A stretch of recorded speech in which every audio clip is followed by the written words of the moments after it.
To every woman who gave birth, to every taxpayer and citizen of this nation, we have fought for everybody else's equal rights. It's our time to have wage equality once and for all, and equal rights for women in the United States of America.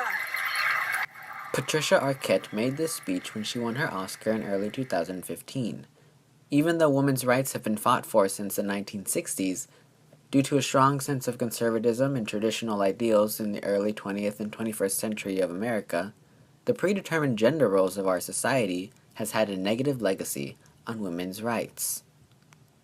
The idea of gender roles in our society can see most of its origins in early industrialist America, where booklets and magazines were being mass consumed by the public and read as fact. One of these booklets was The Young Lady's Counselor by Daniel Wise, in which he stated that home is a woman's world as well as her empire. Women read these magazines catered to them and took in the ideals as part of their lifestyle. After this, it seemed as if a woman belonged to the home, and any stray from that practice was seen as unorthodox. As women's gender roles grew into the house, men's grew outside of it. The man of the house was supposed to provide for the family and make a living, and the woman was supposed to nourish the household and live to please their husband. The idea that women were perceived as less equal than men was not a new one, though.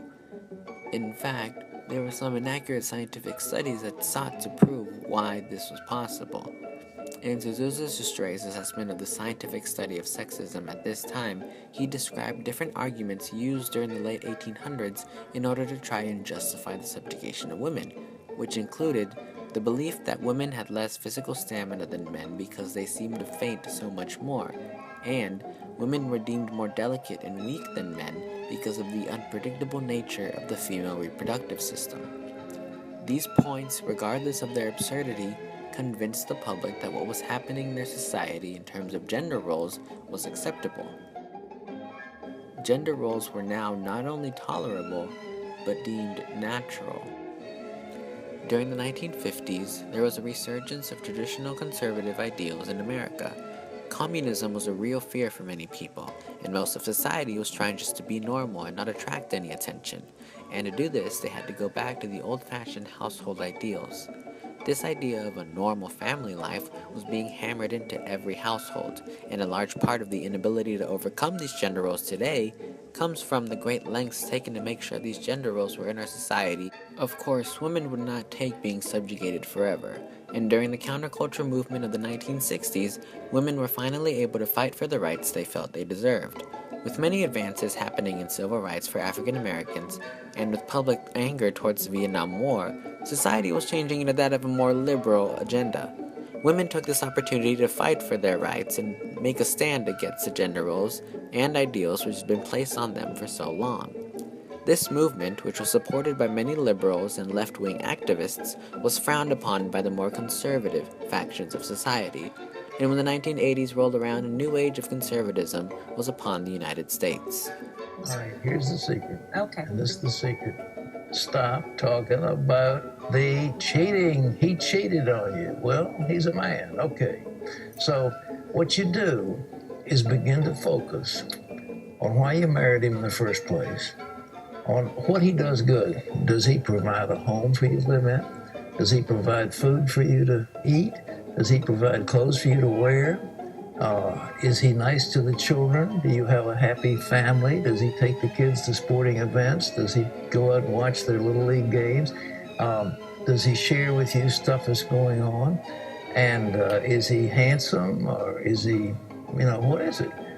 Start focusing on those things and essentially fall in love with him all over again.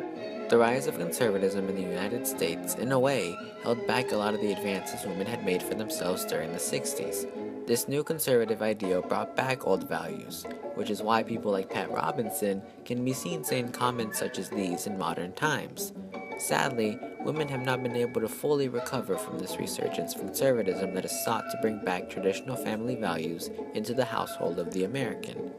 Many of the problems women face in modern society with inequality can be traced back to this idea of gender roles in our society, as Emma Watson points out.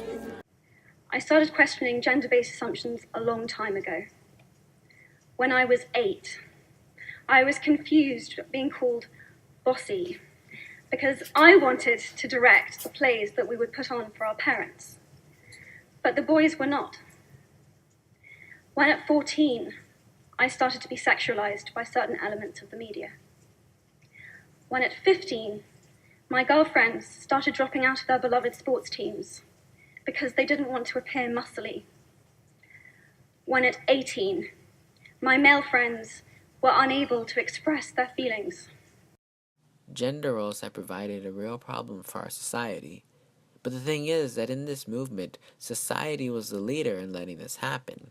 Society led to the polarization of men versus women, and without society's apparent need to place these ideals on each gender, women would not have the position in our culture that they do today. Yes, women have come far in achieving their goals. A woman president seems like a possibility now more than ever. But women are still being objectified, subjugated, and treated as inferior to men because of society's long-lasting legacy. Not all legacies are a good one, and not all leaders are apparent. But with the contribution of this problem coming from so many people and spanning from so many periods of time, the one to blame has to be American society. Women will eventually get the equality they deserve, as their new spark seems to prove. But had there not been society's gender roles in the first place, equality would have been achieved a lot sooner.